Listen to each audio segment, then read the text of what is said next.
So when I was growing up, I was raised in a family that was very passionate about poetry. And my parents had a poetry group, and they had some friends that helped them run the poetry group. And there was an older lady, well, as I aged, she became elderly, called Peggy Poole, and she was a poet. And she was a very close friend of mine as I grew up, and she helped me with my writing. And I didn't see her for many years between being a teenager and later in life, but I remember going to see her when she was getting very old. And she had quite a sickly old age. She wasn't very well, and she was in a lot of pain. But one time in between those two periods, when I was a child and when I saw her as an adult, I called her from Los Angeles, and she wrote a poem inspired by that phone call. And I'm going to read that poem now, and it's called No Small Achievement for N.C. Nathan Curry, my name, by Peggy Poole. So, you, young friend, brought magic to my mundane Monday evening with that unexpected phone call from LA. Upstairs there's a drawer full of poems, and on my windowsill the photograph you gave me of the bird dying in Iceland. Rebelling against anticipated and conventional goals, you may at times be rated a disappointment, not as worthwhile as if brick on brick you had built and clambered up the highest wall. But walls enclose cells, diminish vision, and when I hear your name, young friend, I claim the universe. That was written in June 1998. And it's a lovely poem. It's a very kind poem, and it's a very honest poem. Now, I had tried to take the path of, like, I had this really deep part of myself that just, I was always at kind of at odds with the way the world was. I never watched any football matches or soccer matches, as they say in America. Never watched any sports. It's been one of my natures. Like I was fascinated with the natural world, but I was never interested in sport. And a lot of boys are interested in the sport and so forth. And my interest in science was mainly related to the natural world, but also to some degree physics. And I was very good in school. My grades were very high, and I was a very enthusiastic student.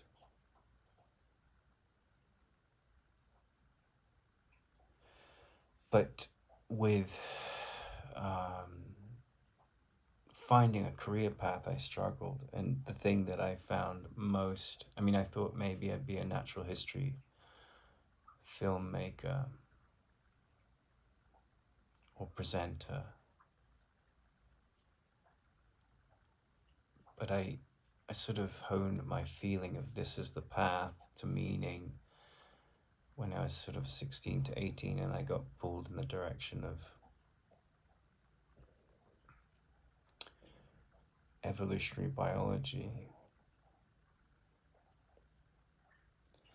And I didn't get the place I'd wanted at Oxford University.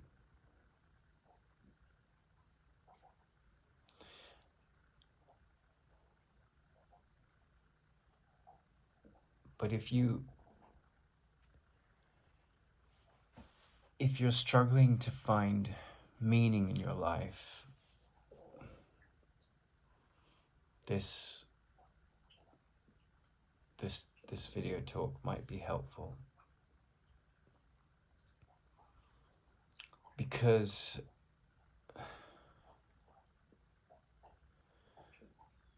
we live in a world where, soccer players get paid millions of dollars to kick a ball into a net, or a basketball player gets millions of dollars to throw a ball into a hole. And while I admire the athleticism and skill of those people,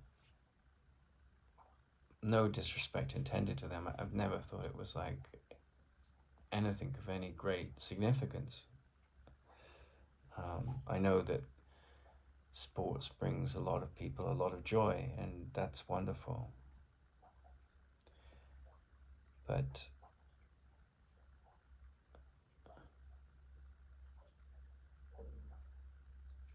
one of the things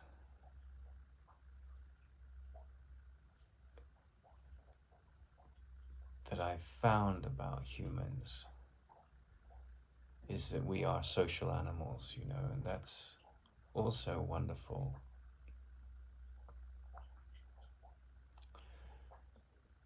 We find often it's helpful to have friends who have things in common. We resonate with the challenges they face and with the triumphs they achieve.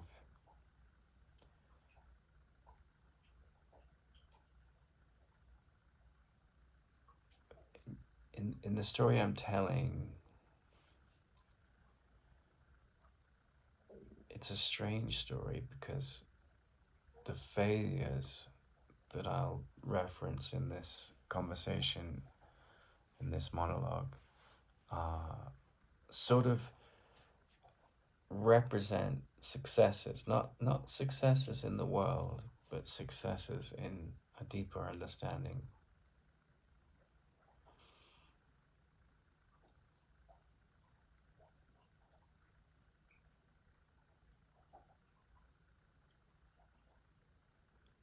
There's a sense that empowerment comes with knowledge. That's what our education system teaches us, build self-esteem with education. And to a relative degree, this is true. Find a training, find an education that supports your growth as a human being.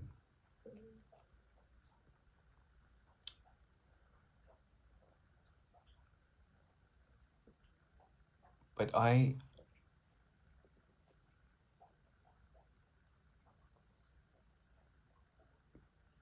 traveled a path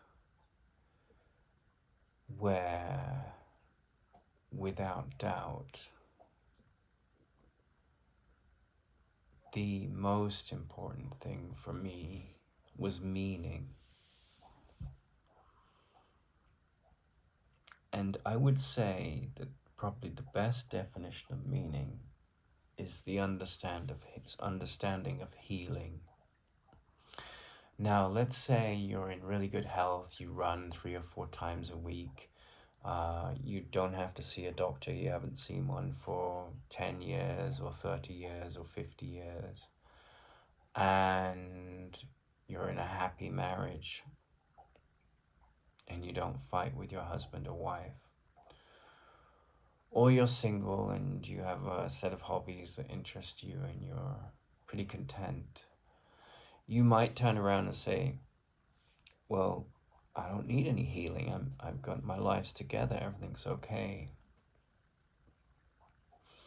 So in the context of that, my response is that I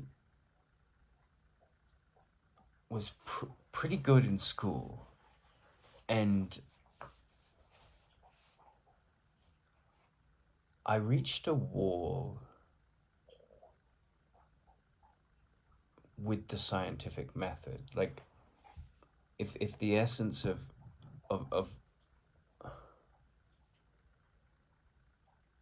the greatest scientific mind, the greatest quality of the scientific mind is open-mindedness, I would say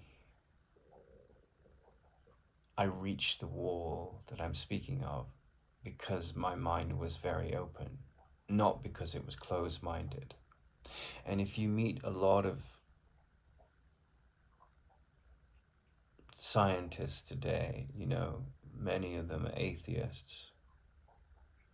And in my way of seeing, like someone that believes in God or someone that's an atheist, they're no different. And you could say, well, there's a big difference, and I don't think there's any difference.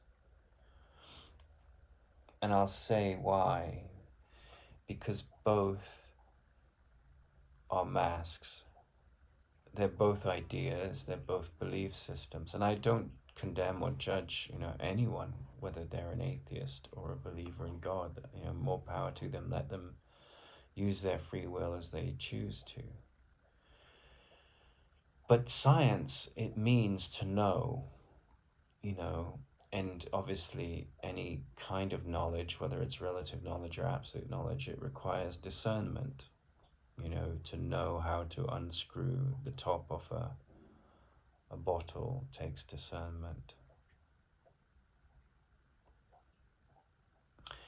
And to know what it means to be self-aware, that takes discernment, to listen to what's talking in someone or self. But what I came to in terms of that wall was there was a certain set of experiences that made me realize that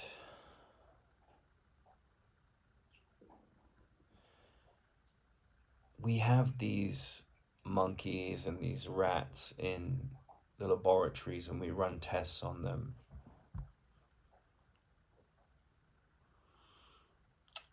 But the only lab rat that's really a lab rat is the observer in our minds. That's the only really lab rat that's like, you get to a certain level of maturity, and that's the only lab rat that really you have to contend with.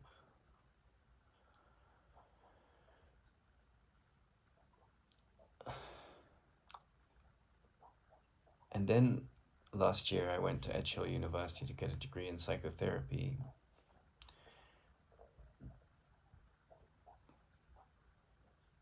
And I saw how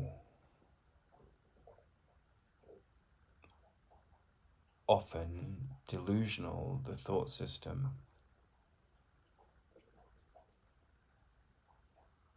of the academic world is, and how a lot of mainstream psychotherapy is built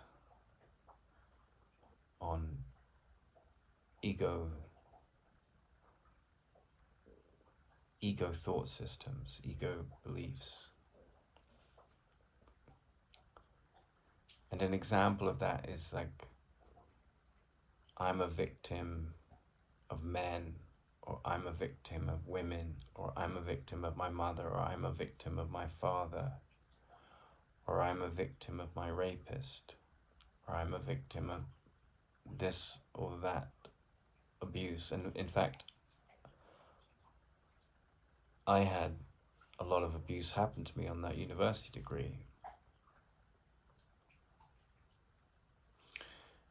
And a big part of psychotherapy, the essence of psychotherapy, is handling the victim mind. Because whether you're a victim or a victimizer, you are contending with trauma, right? So that's in one of the German translations of trauma means a dream, right? And so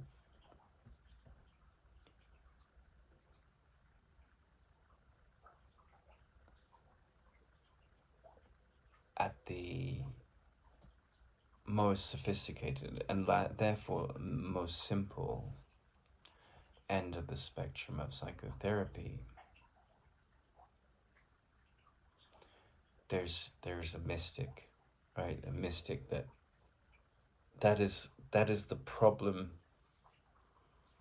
with academia is that it's sort of all about bibliographies and theories, and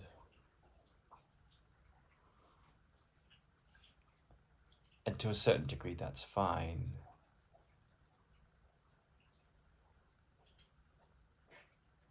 But wisdom is about the excavation of happiness within oneself. And a lot of psychotherapists and psychotherapist professors thrive on protecting the pain mechanism because it gives them an income, whether it's in their patients or themselves. And so someone that sees through that is very threatening to their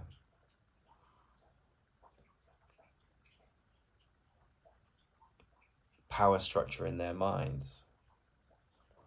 And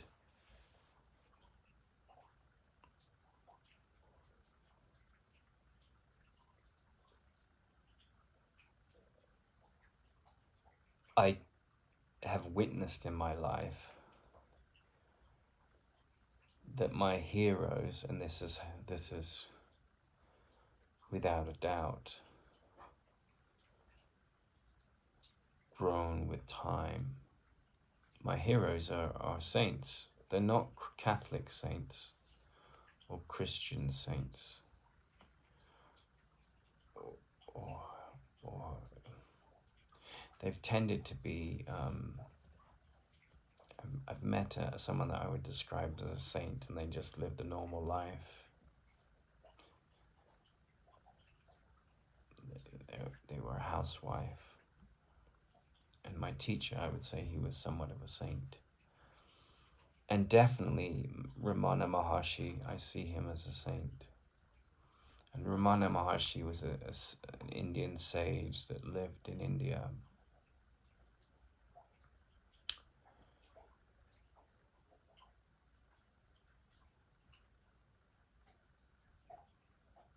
And this is something that I think is true for very mature minds, is that those minds are born in a body, and they often, I would say, would have the kind of challenges. I'm not trying to put myself on a pedestal of being a mature mind, but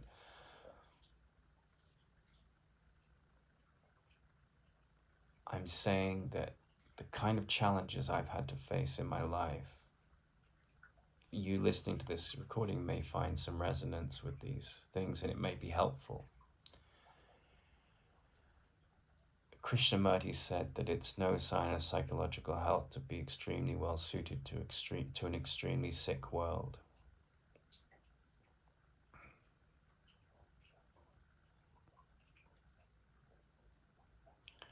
And the essence of maturity is undoing the belief systems of the world. And I think my story is helpful for many because, I was raised to have healthy aspirations and to move in the direction of what inspired me, and I was supported in that way by my parents to a great extent. And where I ended up, where I tumbled, remember, I wasn't raised in a religious family and didn't go to church. But where I sort of tumbled in the direction of finding a path in the world in terms of a moniker, a story, was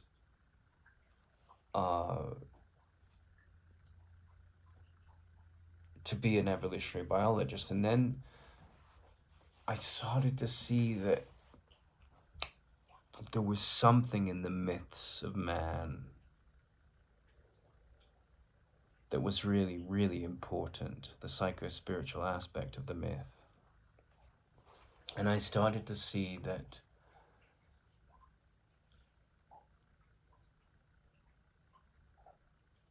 the vast expanse of the universe, and that incredible complexity of molecular biology and biochemistry and inorganic chemistry and subatomic physics and general relativity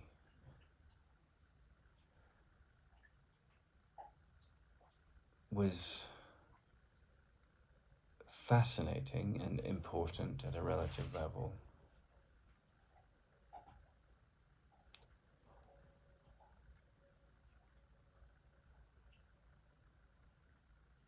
And politics, which in ancient Greek means the family of man, was important at a relative level.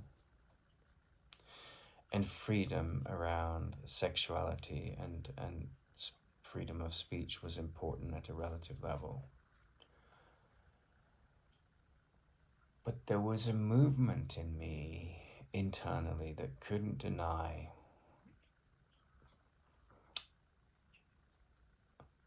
the most advanced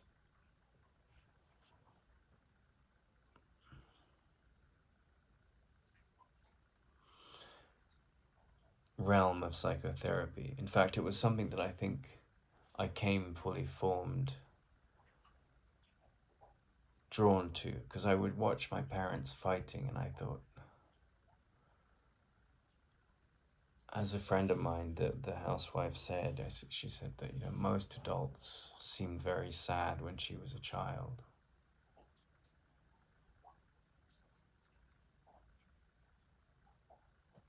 And I sit in the story of my life, in the story of my body at a certain place, at a certain disposition. There are lots of unknowns in my future, as there are in all of our futures. Will you die of cancer? Will the body die of cancer? Um, will your relationships of a romantic nature in the future last?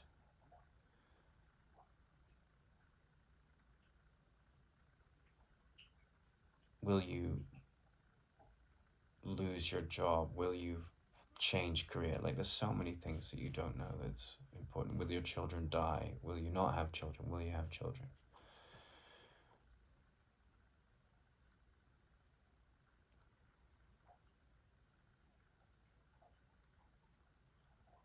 But my friend that wrote the poem, you know, I remember meeting her when she was very old and she was quite sickly. And she said, you know, don't get old. It's not nice. It's like, and she didn't say don't get old, but she said, she kind of gave me a warning about getting old. And in her case, there was a lot of physical pain and loneliness.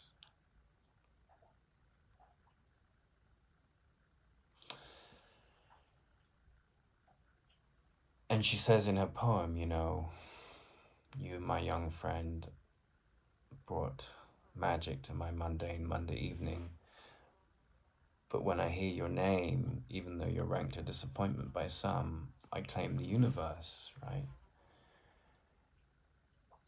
And I have a sense that she had some inkling of what happened to me, like in the sense that she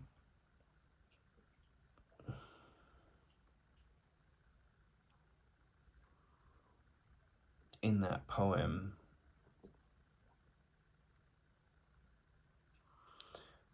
intuited that though I had failed to line up with the expectations of the people seeing me or getting all these good grades and talking eloquently about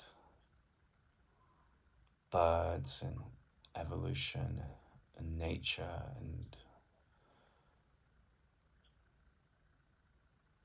pollution and the scientific method and Darwin and poetry and literature.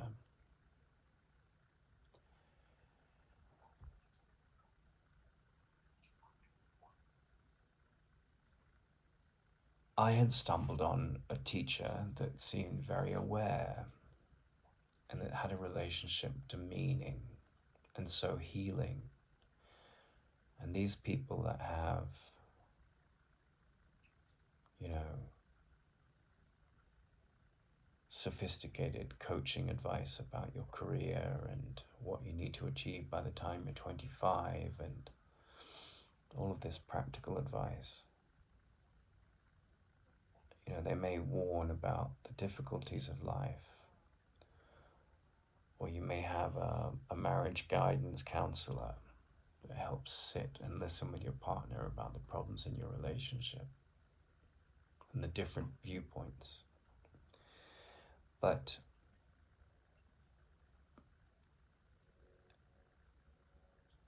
what healing really means at the beginning of healing, not the healing of, I was digging some earth with my friends the other day and this cut came. Not healing at the physical level so much like that, but more, the much more significant healing at the level of the mind. And you could say like, well, I don't have anything to heal from, like my relationships are happy, and you get all defensive. But I'm not accusing you of being sick in the head or mentally ill. What I'm saying is that there was a sort of awareness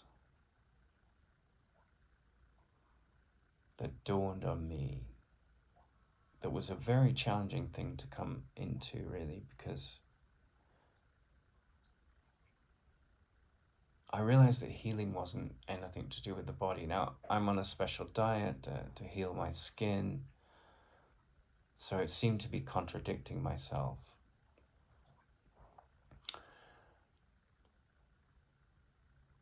But whether you're an atheist or you believe in Buddha or some god or something,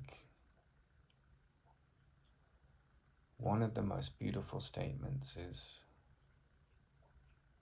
can you come to know a fact, right? It's a question, not just a statement, but like, what is actually going on is that the mind has been taken over by the ego thought system. And the mind believes itself to be a separate entity. It believes the world is real, and it believes that attack and defense thoughts are justified. And, my conscience, like in my school system, we had this option to join the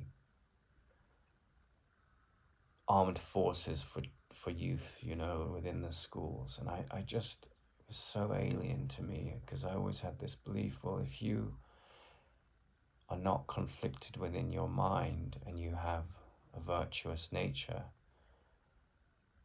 the armies of the world have no need in someone like you, right? So all conflict comes to an end in the man of peace. And that was always something that I knew just internally, intrinsically.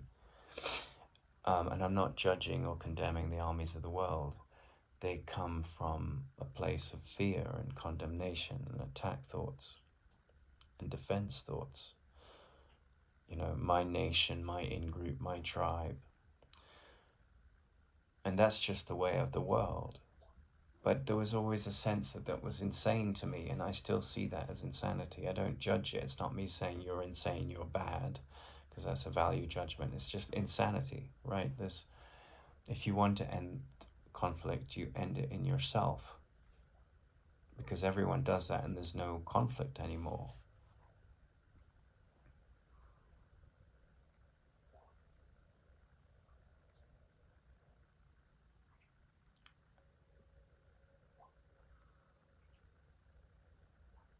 And I met my mentor in Los Angeles, and he spent a lot of time in silence. And he taught the Course in Miracles, and the metaphysics of the Course in Miracles sort of says, it can be but myself I injure. And so the wisdom of this approach identifies the sense that perception is holographic in nature. So what I see in the world is a reflection of how I perceive myself to be. Then I came across Ramana Maharshi. I studied yoga in India and for a long time, and it was a business and a place where people went for healing, the school that I studied at. But within that school, there were all these, egos, spiritual egos, and there were some very good people. And I sort of became aware that I wasn't going to be a yoga teacher because my whole philosophy, my whole culture, my whole devotion had shifted to a sort of state of predominantly stillness, right? And that was one of the challenges with the psychotherapy degree, because there was so much agitation in the mind, justifying the victim mind, justifying the role of the psychotherapist as a healer, and all the advocacy of like women's rights and transgender rights and he and she and we and they and all these pronoun arguments. And it was like going into an insane asylum to find out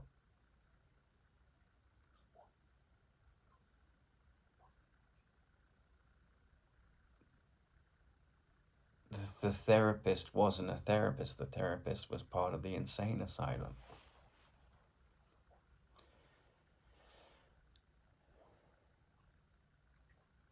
And then I was made out as crazy, or disrespectful and so forth, because I didn't subscribe to these woke ideologies, right? And nor do I subscribe to the anti-woke ideologies. I've been curious to study both, but they're just part of the same insanity. So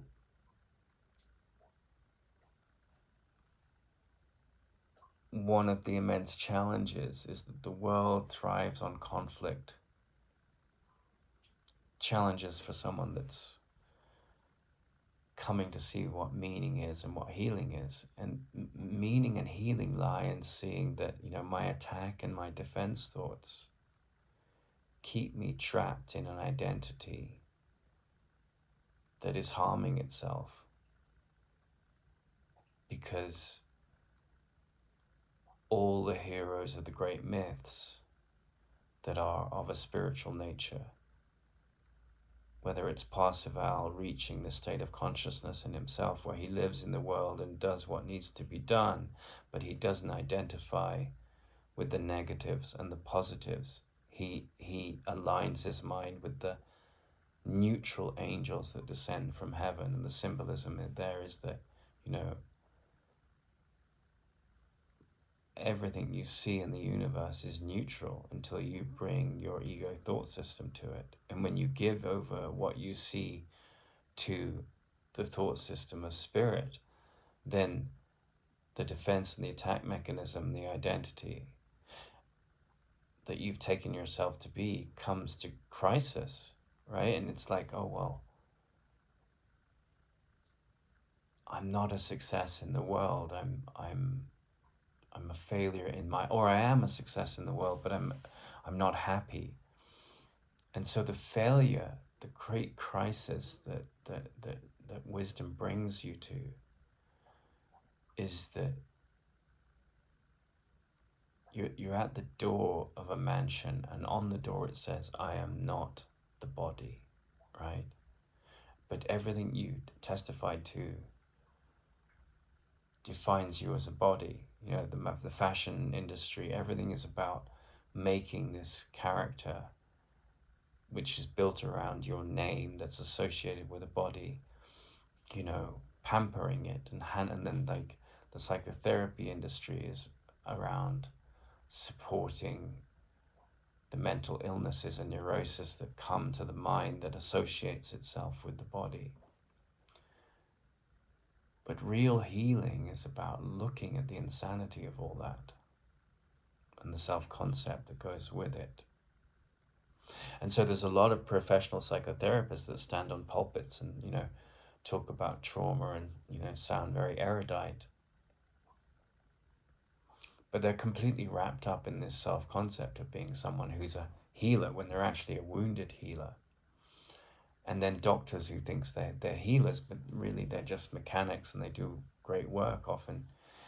And so do policemen if they, keep the peace to it. They're called peacekeepers, right? But the real peacekeeper is the decision maker in your mind. You can choose the ego thought system and prolong suffering and create illness and create. That's the root of illness. The cancer of the unhealed mind that attacks and defends. And I was brought to that awareness, right? And then something that I've had to handle, which is a great blessing, but a curse from the world's point of view, is that like this intellectual, brilliant mind that I was given, as a child, has become very quiet. Like there's huge amounts of quiet space in my mind. I watch movies and I sometimes read the news and things. But that spaciousness just keeps expanding. And I spent some time in a monastery, not too long ago, a Buddhist monastery. And someone that had left it because he kind of got what being here is about and just felt like he didn't need to be in this sort of confined community anymore. He needed to be in the world but not of it.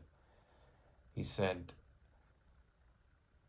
that their whole story was a bit like kabuki theater, but he also said, like, because they put on these robes and they do these rituals and they think they're so holy, but that's all kind of pretentiousness, really. I'm not judging those people. I mean, they're on their path and they're probably very peaceful and very sane compared to a lot of human beings. But they also deny their sexuality, and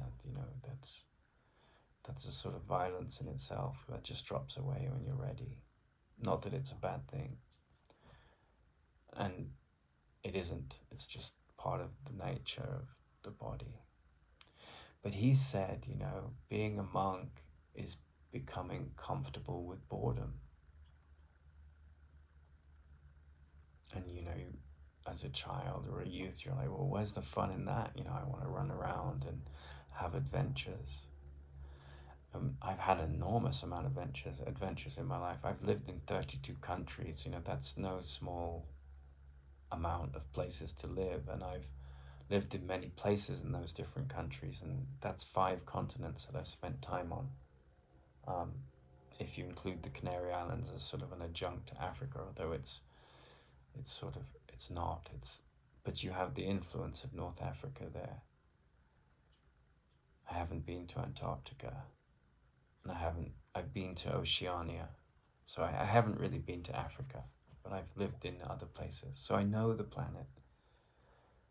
And the human, people say, well, which place do you like? Which country do you like most? But what I really see is that, the human condition is universal.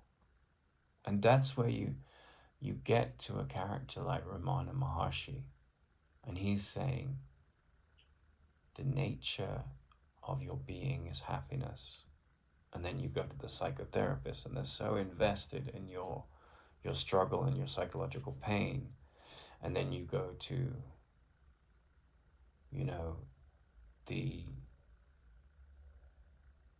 the world of spiritual teachers, and they're again so invested in your psychological pain. And why I'm so enamored of Ramana Maharshi is I don't want to be a spiritual teacher, right? So in Sutra Novum, that this channel that I've created, it's not about preaching to people. It's just about telling stories that speak to this process in the mind where you become very quiet inwardly. And it's like a crisis in a way, because I don't care if you're an atheist or a believer. That's got nothing to do with this process, really, you know. That's just like whether you wear blue socks or red socks, you know. It's totally irrelevant to the changes that go on in your mind. You know, you can say God save me, or you can say I came to a state of peace. But it's like the peace is born of the fact that you start to question what the mind is, and you start to see that there's an opening, there's a possibility that the mind could be projecting the body and the whole physical universe, because of what lies behind the mind is so powerful and vast and profound. But a dream is a dream, you know. Buddha woke up from the dream. Christ is he who is blessed, because, you know, at the beginning of the Old Testament it says, and Adam fell asleep. It never says he woke up, right? And Adam is sort of the moniker in the Hebrew language for all men, right? So, like, Christ is the blessing of one who woke up. Buddha and Christ are the same in that sense. So are you going to live at the level of, like, the belief system in the world, which is, like, defined by physics and evolutionary biology primarily? It's a race against the fittest, and you can't deny that that's true of the world. Or you're going to drop out of that whole system. And it's not a choice, like, it just happens, you know. Somehow I'll have to find a way to feed the body as I age and so forth, and to shelter it. But this whole identity that's related to status and importance, yes, I'm creating a channel in the world because I feel that what I'm talking about is important and valuable. You know, it's helpful to some, because we're so wrapped up in so much delusional thinking, you know, whether it's in the world of psychotherapy or it's the world of physics and evolutionary biology. And you know, you can't argue with the physics stuff, you know. Like, I have no quarrel with any of these, you know, groundbreaking breakthroughs in physics. I think they're really interesting at a certain level. And I have no quarrel with the genome stuff, you know, that's fine. And there's all these ethics around cloning and things, and that's just worldly stuff. But there is something that happens to someone where they get to a point where the mind is very weary of, like, theology and philosophy and psychology. And it's not weary in the sense, oh, shut up, you're full of shit, right? There's no condemnation in that weariness, but it just kind of falls away. And, like, as a friend said to me once, tire of being tired, because the ego by definition is this weary, deceived character, and it's either triumphing or it's losing, and it's either a victim or it's a victimizer or it's a champion. And when you tire of being tired, some other quality of stillness starts to come in. And you don't have to be a monk and put on robes and sit in a certain way. It just is the way things are. And you start to see the world, you know, like, there's a cry for love in all the anger and evil and sadness and sorrow and all the negative stories. And in the positivity, which tends to be fleeting, that fleetingness is a cry for love. And then there's an extension of love when you come from that non-dual place. And when you look at spiritual teachers that are really sort of living what they're talking, they don't have any choice, right? They're saying, look, I stumbled into this great treasure, and what I'm pointing at is real. right? There is a transcendence that's real, like nothing real can be threatened, nothing unreal exists. And then you have to sort of live within the dream of the world, knowing you're not of it. And that's a crisis because, I had a friend and she would talk about how living in the house and like grocery shopping and stuff, all of that was easy, because you're just in that stillness. But then you go and see someone, they want to say he's a monster, or, I'm a victim of this story. And how do you speak to that when you know it's a lie, right? At a relative level, it's true. I was abused at the university. The power system protected the abuse, right?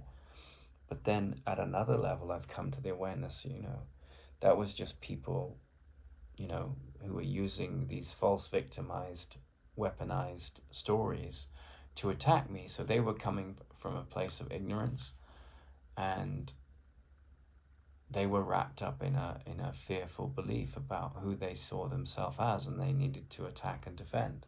And many of them were women, and one of the things you notice about the psychology of women, because of their biological nature, is that statistically women are far more likely to be, as adults, to be anxious, to have anxiety, because as a woman you know the masculine energy is trying to put its seed in you, right? And so you have to protect yourself from that psychological vibration of like, I'm threatened by bodies that don't necessarily jive with what I want, right? And so there is this difference between the masculine and the feminine, because the masculine is sort of this hunter that goes out to catch the deer and put food on the family table, and then the feminine, this is just something about our natures. They have this nurturing nature with the young children, and they want to find the right man, they want to find the right kind of masculinity around them.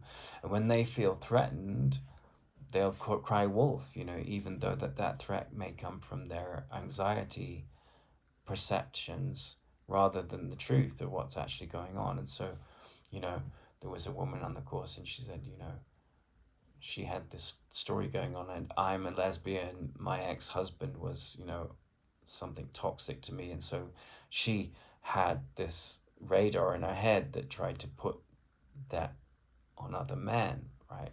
And that requires healing, because I'm not her ex-husband, I have no quarrel with her, but she projected her stuff onto me. And then there were two other professors that were lesbians, one that had been a lesbian, I think, lifelong, and the other that had been married. And so these wounds came and took me out, right? And said, he's this misogynist and so forth. And it was all their insecurity. And of course, I'd just been through a divorce with a woman that used to be a lesbian. So these issues danced around, my challenges of healing with the feminine were on the table. And if it had been well managed, the head of the course would have said, okay, let's not attack each other here, right? And I would have agreed, which is, I wasn't attacking. And I said, the root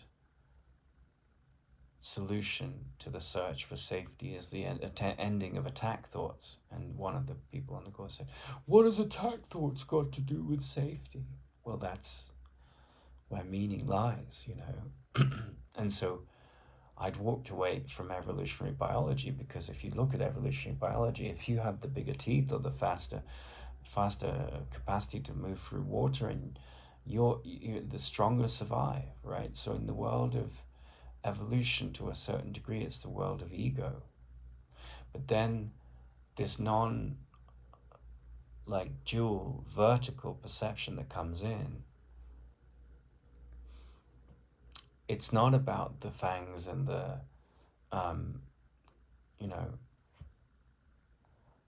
cleverness of the ego that creates the universe that feeds on self or others, which is insecurity. It's about the transcendence of the physical realm, and the unification with the understanding within that's nascent in all of us, that our spiritual nature is real. And so this is something that happens in the individual. It's not something that can be made into a movement. If we've had issues as women with men and we say, oh, let's all put on a pink hat and go out and have a march and be about Me Too and like stand up for like women's rights, then we get together and we club together in our common ground as women, and then the enemy is men, and we create this gender war, right? And I'm not saying that it isn't right. It is right for women to speak up about abuses by men. That's perfectly laudable and sane.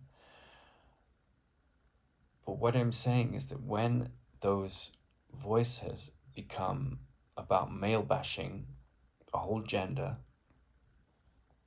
then it's self-destructive, because if I hate something in the feminine, it's a reflection of some self-loathing in myself, and vice versa. And that's what mature psychotherapy is about. But a lot of the university now, they've been co-opted by this kind of toxic feminism, and it is toxic to the women as well as the men, because it builds walls between us, and that's not psychotherapy. But the degree course I was on was very much dominated by that. It was dominated by women in numbers, but also dominated by the insecurity of the egos of women. And I was just taken out. I was like made out to be this monster and this misogynist, whereas I'm none of those things. And that's an instance of the ego thought system. So where healing was supposed to be the focus, it was actually the opposite was going on. And the highest form of healing definitely happens in psychotherapy. And when psychotherapy is sane and not based on the ego, it's spiritual. It says, I'm not the body, I'm still as love created me, right? And so this is the wall you hit. And so you can't really be an evolutionary scientist in that context. I mean, you could study paleontology and fossils, and you could, but that wouldn't have been authentic for me, because I don't believe that the story of what's really going on here is about playing with genes and creating medicines that handle the superficial aspect of healing. I'm not condemning anyone that does that, but for me, like when I came across the example of my teacher, but I would say specifically, especially over the passage of years, having studied yoga, having studied psychotherapy, the presence of Ramana Maharshi, and Paul Brunton in the 30s, he went to India to write a book about the Indian masters, and he had all these questions in his mind, and he goes to Ramana Maharshi in Tirunamalai, and he sits down ready to ask all his questions, and he just sit for 20-30 minutes, and there's no noise in the mind, because the ego has always got questions. Well, what happens if this goes wrong? Where did we come from? What are we? But knowing the deepest meaning of science that comes with the greatest open-mindedness has no questions in it. And I remember my teacher saying that a mystic is a philosopher who asks a question with such depth and intensity that no verbal answer will appease. And that's why, I see myself, or any mature mind that's interested in healing, they become swallowed by one of the Christian saints. They called it the cloud of unknowing. But by contemplation, right, this measurement of the infinite within us. And measurement means like you take a tape measure to say, wow, that depth is really powerful, that peace is really profound. Of course you can't measure infinite peace, but the task of a life to end the suffering mind becomes one pointed on not being trapped by the attack and defense thought systems of the ego that says I'm a victim or I'm a victimizer. It means you stand up to people who abuse you, you take them to court, you point out their abuses, but you don't see them as the abuser. You recognize that what they did was abusive, and you don't see yourself as the victim. You recognize that you were victimized in the story of it, but you are not living in the past of that trapped hell, right? It's a past, This happened to me, and therefore I am this victim. I have these bills to pay. Yes, at a relative level, that may be true, and you can fight it in the world, and that's not necessarily giving into attack defense thoughts, and you have to be practical. But one of the things that really came to me, which was like, I remember listening to this song when I was a child, and it's the only song I bought. It was All Seasons in the Sun, and it was like, I'm the black sheep of the family. And one of the things that really grew in me as I matured was that, and at first it started with me smoking marijuana, because I would smoke the marijuana, which I don't do anymore, but I just had to find an excuse to live in this space of extreme spaciousness. And I think often alcoholics and people that abuse substances, they just want to escape the world so they can be in that bubble. And then that's a phase, and you drop that because, my father drank, so I was living in an environment which taught that it was natural to use an addiction as a crutch, right? But then you get to this place where I was definitely the black sheep, because I knew there was something very wrong, not said as a judgment call, but with the constant bickering between the genders,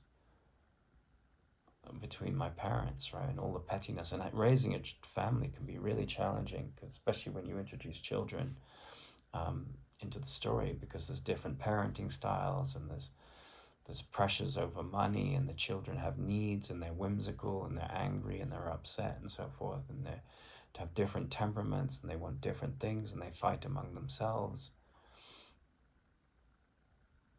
But I can see peace instead of this, and the worst thing you can do as a parent is lose your shit, because you're unconsciously telling the children, like, I, as your role model, have no power over my mind to see this situation differently, so I can have peace instead of this. And I said on the degree course that I don't get angry, and I generally don't.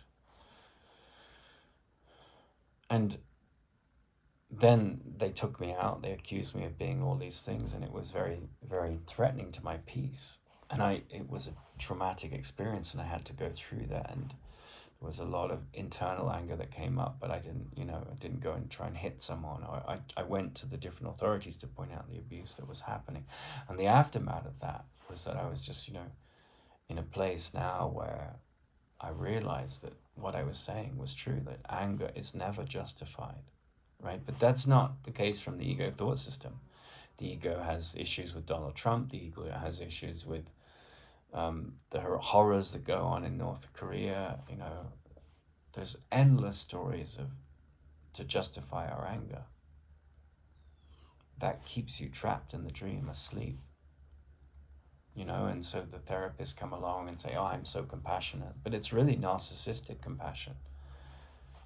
Because they're sitting there in their head saying, I'm against all those people that are homophobic, right? And it's like, well, okay, condemn yourself and push that out onto someone that you hate because you're homosexual and you think homophobic people have it out for you when they don't know themselves either, right? So like if you're really coming into wisdom, you're not going to condemn anyone. You can see their behavior as abusive and the product of ignorance and fear, but to condemn them is to align yourself with a self-identity which is completely meaningless.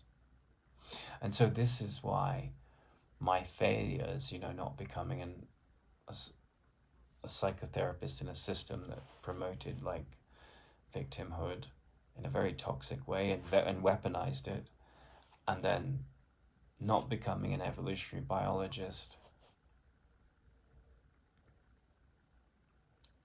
which supported an understanding. And I'm not against evolutionary biologists, I'm not against psychotherapists, but which it came from a place that supported, ironically, because I thought it was the place where I'd find meaning, it supported a journey away from meaning. It supported a concretization of the whole idea that the universe is real, that evolution happened, and within the dream it did, right? But then that's the wall I hit. I met my teacher, right? And I realized that the mind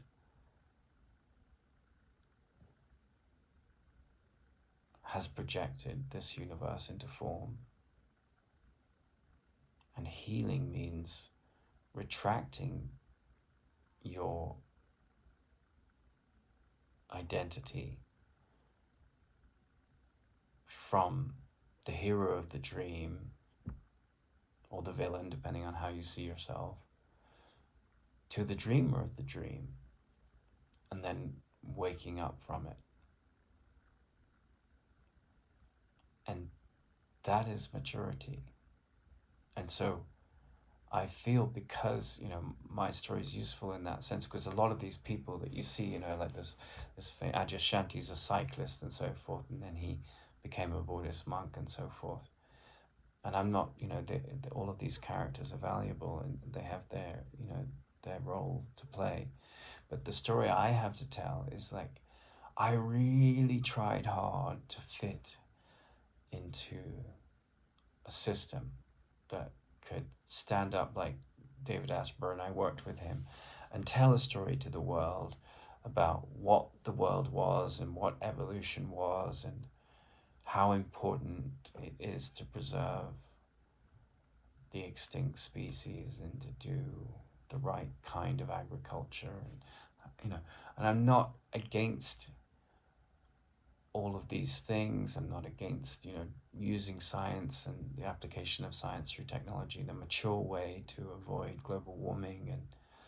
But I also now see that that's not why we're here. At a relative level, yes, all of those things are supportive. Do organic farming, practice policies which support the conservation of our environment.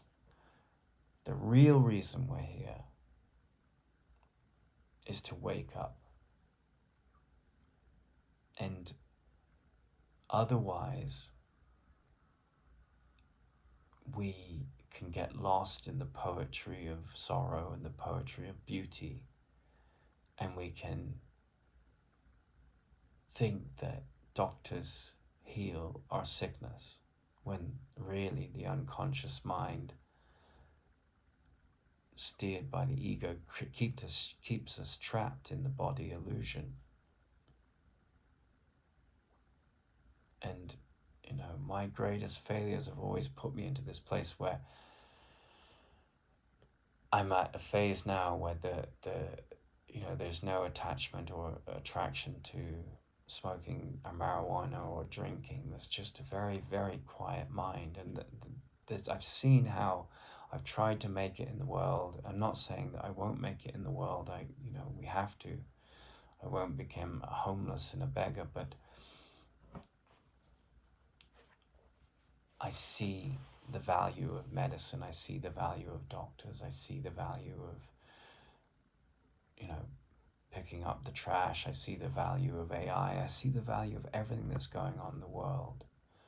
I see the insanity of condemnation.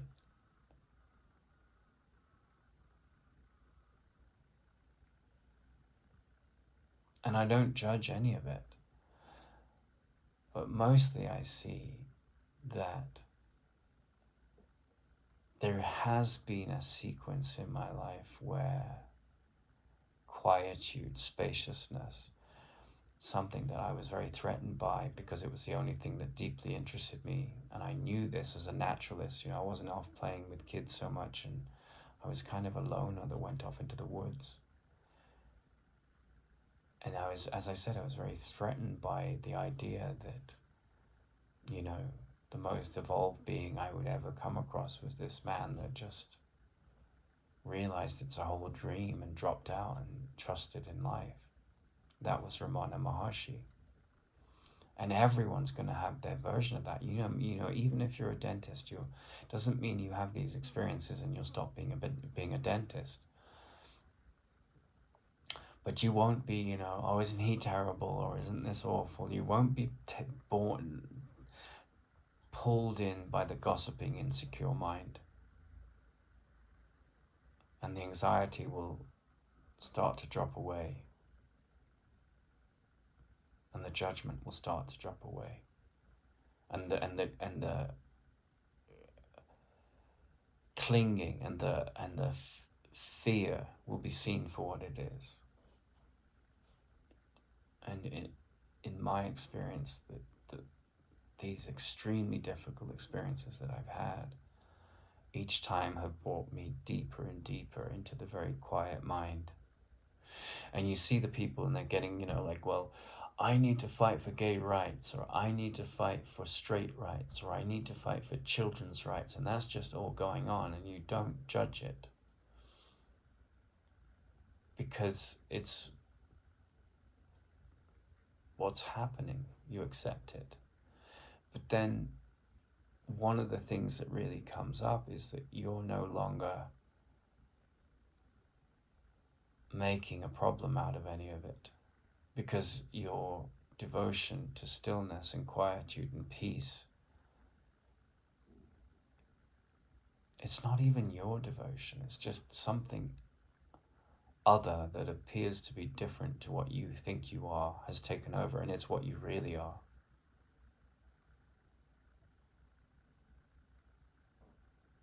And that's the futility. Not the futility of going to the dentist, not the futility of having the right diet, not the futility of being a caring librarian, not the futility of, being a decent mechanic, because all of those things are not futile. They all have a place. We all have our needs in the body. But the futility of judging others, attacking and defending positions, you just see it for what it is, and it becomes like a background noise, like white noise. But it's not what defines you or how you see others. And it's really about how you see yourself pushed out onto others. And then, you see like a human being. There's a wonderful poet, Carl Sandburg, and he says, there's only one man in the world, and his name is all men. And one of the wise people that I read about in India, he said, to the enlightened being, all people are enlightened because he sees himself in everyone or herself. And none of them are bodies. They're dealing with horniness, they're dealing with illness, they're dealing with hunger. All of that is true and can't be denied. But from the point of view of enlightenment at a relative level, people who are caught in the dream are sort of all the same. They could be a billionaire, their frustrations are the same as the poverty person, person of poverty. They're different forms of lack, but the frustration and the fear and the attack thoughts and the defense thoughts are the same animal. So, the insecurity that rules a king is no different from the insecurity that rules a homeless person. They're just at different levels of form. But that is seen for what it is, and that drops away. And if there's any real change to be had outside of the changes that come with the evolution of bodies and technology and weather and things like that,